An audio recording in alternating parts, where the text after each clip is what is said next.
चाहिए है तो साधना काहे की हो रही है? बहुत शास्त्रों का ज्ञान है, बड़े कर्म धर्म कर रहे हैं, पर आशा की फांसी को गले में लटकाए हुए हैं। उपासक होकर मुझे ऐसा चाहिए, फिर तो शरीर रोगी हो जाएगा। तो बचा लोगे क्या अनुकूल भोग पाकर के शयन के समय श्री जी का भोग? तो 8 दिन नहीं, अभ्यास नहीं, चाय पिलानी 1 लीटर बना के पिला दो, छुट्टी 10-12 दिन नहीं। प्रत्येक उपासक को ये बड़ी बात सूक्ष्मता से समझनी चाहिए कि स्पृहा का भी त्याग करना है। हमें अपने निर्वाह की चिंता का त्याग करना है, तभी तो शरणागति पुष्ट होगी।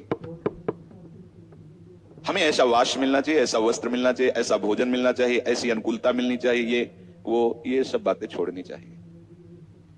छोटी छोटी बातों में हम असंतुष्ट होते हैं, समझना पड़ेगा। अब जब तक चाहिए है तो साधना काहे की हो रही है? चाहिए को ना चाहिए में बदलने के लिए तो हो रही ला। जा ही न चाहिए, सेवक जी महाराज कह रहे, वेद विद्या पढ़त कर्म धर्मन करत जलप तन कलप की अवधियानी, चारु गति छाण संसार भटकत भ्रमत आस की पास नहीं तोरी जानी। ये आशा की फांसी काटने के लिए भगवत मार्ग में चले हैं। सेवक जी कह रहे, बहुत शास्त्रों का ज्ञान है, बड़े कर्म धर्म कर रहे हैं, पर आशा की फांसी को गले में लटकाए हुए हैं, उसको काट नहीं पा रहे। क्या होगा? छोटी छोटी वस्तुओं ने इतना अधिकार कर लिया, इसके बिना हम नहीं चल सकते। नहीं, उपासक को जैसी परिस्थिति मिले उस परिस्थिति में प्रिया प्रीतम के विधान को देखना है। भाई सच्ची मानिए, ये नष्ट होगा, मरेगा ये, ना कोई इसको औषधि बचा सकती है, ना कोई इसको भोजन, ना इसको कोई पेस्ट, कुछ चाहे जितना पेस्ट रगड़ो ये बतीसी जाएगी, चाहे जितना गाजर का जूस पियो, विटामिन पाओ, नेत्रों की ज्योति जाएगी, क्योंकि इनका एक समय है, समय पर ये क्षीण होते चले जा रहे हैं।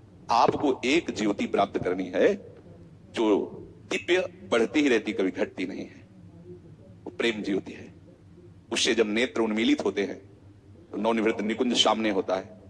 उपासक नित्य निरंतर उसका रसास्वादन करता है। स्पृहा की भी आपके अंदर कोई गुंजाइश नहीं होनी चाहिए।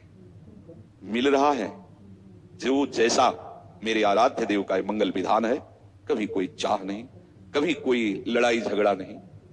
उपासक होकर मुझे ऐसा चाहिए, बस आप समझ लीजिए कि आप किस बात के उपासक हैं। चाहिए जथालाभ संतोष सदा काहू सो कछु न चाहोगे, हृदय में बैठा लो बात। ये चाहिए तो उसी समय विवेक से उसे काटिए। क्यों चाहिए? नहीं चाहिए। अगर जरूरत होगी तो जिनकी शरणागति हम स्वीकार किए हुए हैं, वो सर्वज्ञ हैं, सर्वशक्तिमान हैं, सर्वत्र हैं, उनके लिए कोई दुर्लभ है क्या? तो वो हमें नहीं दे रहे, अर्थात मुझे जरूरत नहीं है। वो मुझे नहीं दे रहे तो मुझे जरूरत नहीं है, क्योंकि उनका विधान ऐसा है। हमें कोई मांग नहीं रखनी, हमें ये अनुकूल पड़ता है, वो जानते हैं ना, और वो नहीं दे रहे हैं, इसका मतलब है कि हमें ये अनुकूल पड़ता है। इस बात को भी मिटाना वो चाहते हैं, मिटा दो, फिर तो शरीर रोगी हो जाएगा। तो बचा लोगे क्या अनुकूल भोग पा करके? देखो ना, सब अनुकूल तो पा रहे हैं और सब अस्पताल जा रहे हैं। थोड़ा विवेक को जागृत करके ये स्पृहा को नष्ट करो। मांग हो जाती है उपासक को प्रतिकूलता के समय अनुकूलता की, इसे स्पृहा कहते हैं। मिटाओ इसको, बिल्कुल ऐसे रहो जैसे वो चाहें वैसे। पहला श्रीमद चतुरासी जी के पद का पंक्ति है, जोई जोई, ये सिद्ध पंक्ति है। यहीं से नित्य विहार रस में प्रवेश होता है। स्वामी जी महाराज, ज्यों ज्यों राखत हो त्यों त्यों रहियत हो हरि।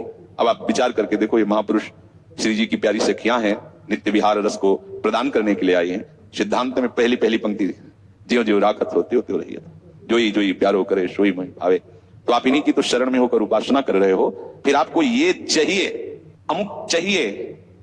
अपने लोगों को गुरुजनों ने यही सिखाया है कि जीवन में ऐसा अभ्यास करो कि जिस दिन तुम्हें कुछ ना मिले तो ये न लगे कि ये चाहिए ही। शरीर रोग से ग्रसित, इसलिए कुछ दिनचर्या में खान पान का नियम है, नहीं तो पीछे अगर 4 दिन रोज दूध पिया शयन के समय श्री जी का भोग, तो 8 दिन नहीं, अभ्यास नहीं, चाय पिलानी 1 लीटर बना के पिला दो, छुट्टी 10-12 दिन नहीं, रोज 1-1 कप। अब वो सर दर्द करेगा अगर नहीं पिएंगे। हमारा ब्लड प्रेशर डाउन हो तो कॉफी चाहिए 3-4 बार, नमक पानी घोर के पियो ना, जो सहज है और बढ़ाएगा, काफी क्यों? और आप संयम से चलेंगे तो ब्लड प्रेशर लो क्यों होगा, हाई क्यों होगा, सम रहेगा। सब चिंतन